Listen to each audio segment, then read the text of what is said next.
Hello అండి, అందరికీ నమస్కారం. వెల్కమ్ బ్యాక్ టు టాలెంట్ మంత్రి యూట్యూబ్ ఛానల్. తెలంగాణ రాష్ట్రంలో ఉన్నటువంటి పెన్షన్ లబ్ధిదారులందరూ కూడా పెన్షన్ల పెంపు కోసమైతే ఎదురు చూస్తూ ఉన్నారనమాట. అయితే కాంగ్రెస్ ప్రభుత్వం వచ్చిన మొదట్లో ఈ పెన్షన్లను రూ. 2,000 నుంచి రూ. 4,016 గాను, అలాగే రూ. 4,000 నుంచి రూ. 6,016 గాను పెంచుతామని హామీ ఇవ్వటం అయితే జరిగిందనమాట. బట్ ప్రభుత్వం ఏర్పడి మనకు 20 నెలలైతే పూర్తవడంతో ఇంకా కూడా ఈ యొక్క పెన్షన్ల పెంపు మీద ప్రభుత్వం ఎటువంటి నిర్ణయం కూడా తీసుకోకపోవడంతో పెన్షన్ లబ్ధిదారులందరూ కూడా చాలా ఆందోళనకైతే గురవుతూ ఉన్నారనమాట. మరోవైపు చూసుకున్నట్లయితే ఈ యొక్క ఎంఆర్‌పీఎస్ సంస్థ అధ్యక్షుడైనటువంటి మంద కృష్ణమాదిగ గారు వీటి మీద పోరాటం అయితే చేస్తూ ఉన్నారనమాట. సో మనకు ఈ యొక్క పెన్షన్లు అనేటువంటి వాటినైతే పెంపుదల చేయాలి అని చాలా రోజుల నుంచి అయితే పోరాటం అయితే చేస్తూ ఉన్నారు. సో దీనికి సంబంధించినటువంటి పూర్తి సమాచారం గురించి అయితే నేను మీకు ఈ వీడియోలో క్లియర్‌గా ఎక్స్‌ప్లెయిన్ చేస్తాను. మీరందరూ కూడా తప్పకుండా అయితే వీడియోని ఎండ్ వరకు చూడండి. సో ఈ యొక్క పెన్షన్ల పెంపు విషయం మీద మీ యొక్క అభిప్రాయం ఏంటో కూడా క్లారిటీగా కమెంట్ సెక్షన్‌లో కమెంట్ చేసి అయితే తెలియచేయండి. ఈ ఇన్ఫర్మేషన్ మీకు యూజ్‌ఫుల్ అని అనిపించినట్లయితే లైక్ చేసి షేర్ చేయండి అందరికీ కూడా. ఛానల్‌ని సబ్స్క్రైబ్ చేసుకునేసి రెగ్యులర్‌గా పెట్టేటువంటి వీడియోస్‌ని అయితే ఫాలో అప్ చేస్తూ ఉండండి.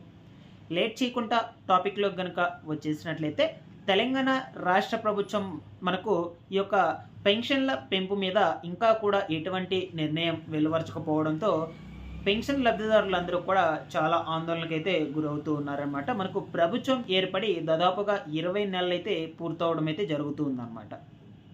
ఓకేనా? మరొక వైపు రాష్ట్రంలో ఎంఆర్‌పీఎస్ అధ్యక్షుడు అయినటువంటి మంద కృష్ణమాదిగ గారు ఈ యొక్క పెన్షన్ల పెంపు మీద పోరాటం అయితే చేస్తూ ఉన్నారనమాట. ప్రభుత్వము ఇచ్చినటువంటి హామీ ప్రకారము ఈ యొక్క పెన్షన్స్ వచ్చేసి వృద్ధులకు, అదేవిధంగా దివ్యాంగులకు, ఒంటరి మహిళలకు, నేత గీత కార్మికులకు, ఓకేనా, వీళ్ళందరికీ కూడా రూ. 2,000 నుంచి రూ. 4,000, రూ. 4,000 నుంచి రూ. 6,000 పెంపు చేస్తామని ప్రభుత్వం హామీ అయితే ఇచ్చింది. ఇచ్చినటువంటి హామీని నిలబెట్టుకోవాలని సీఎం రేవంత్ రెడ్డి గారు కూడా చెప్తూ ఉన్నారనమాట. ఓకేనా. సో ఇదే నేపథ్యంలో ఆయన మాట్లాడుతూ పక్క రాష్ట్రాల్లో ఈ యొక్క పెన్షన్స్ అనేటువంటి వాటిని వృద్ధులకు రూ. 4,000, అదేవిధంగా వికలాంగులకు సంబంధించి చూసుకుంటే రూ. 6,000 పెన్షన్స్ అనేటువంటివి అయితే ఇస్తూ ఉన్నారు. సో ఇప్పుడు మనకు తెలంగాణ రాష్ట్రంలో కూడా మీరు పెంచుతా అన్నటువంటి పెన్షన్స్‌ను కూడా వీలైనంత త్వరగా పెంచి లబ్ధిదారులందరికీ కూడా ఇవ్వాలని అయితే చెప్తూ ఉన్నారు. దాంతో పాటుగా ఈ యొక్క ప్రభుత్వం ఏర్పడి దాదాపుగా 20 నెలలైతే పూర్తి అవుతున్నా సరే ఇంకా ఈ యొక్క పెన్షన్స్ అనేటువంటి వాటిని అయితే పెంచి లబ్ధిదారులకు అందించకపోవడం అయితే ఆశ్చర్యమని ఆయనైతే తెలియజేస్తూ చెప్తూ ఉన్నారనమాట. సో మరొక వైపు ఇప్పటికే ఈ యొక్క పెన్షన్ల పెంపు కార్యక్రమం మీద పోరాటం అయితే చేస్తూ ఉన్నారు. మనకు వచ్చే నెల 3వ తారీఖున అంటే సెప్టెంబర్ 3వ తారీఖున హైదరాబాద్ నగరంలో మహాగర్జన కార్యక్రమం కూడా నిర్వహించబోతున్నట్లు ఆయనైతే చెప్తూ వచ్చారనమాట. ఓకేనా. సో ఫైనల్‌గా వచ్చేసి మనకు ఈ యొక్క ఆసరా పెన్షన్స్ అనేటువంటి వాటిని ఖచ్చితంగా కూడా పెంచి లబ్ధిదారులు అనేటువంటి వాళ్ళకైతే ఇవ్వాలనైతే ఈయనైతే వ్యక్తం చేస్తూ ఉన్నారనమాట. దీని మీద మీ యొక్క అభిప్రాయం ఏంటో కూడా వ్యక్తం చేసి తెలియచేయండి కమెంట్ సెక్షన్‌లో. సో మనకు నిజమే ఈ యొక్క ప్రభుత్వం ఏర్పడి చాలా రోజులు అవుతున్నప్పటికీ కూడా ఈ యొక్క ఇచ్చినటువంటి హామీల్లో మొట్టమొదటిగా మనకు ఈ యొక్క చేయూత పెన్షన్లకు సంబంధించి ఇంకా కూడా నెరవేర్చకపోవడం అనేటువంటిది ఆశ్చర్యంగా అయితే మిగిలిపోయిందనమాట. ఓకేనా.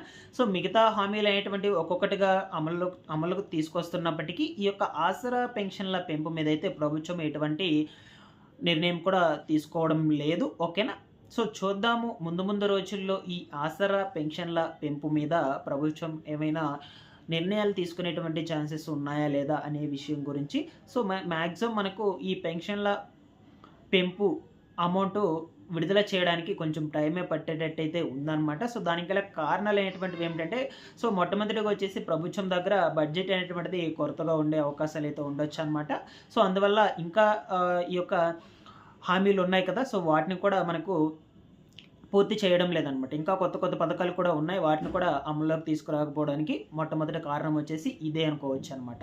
ఈ బడ్జెట్ అనేటువంటిది లోపం కావడం వల్ల. ఓకేనా.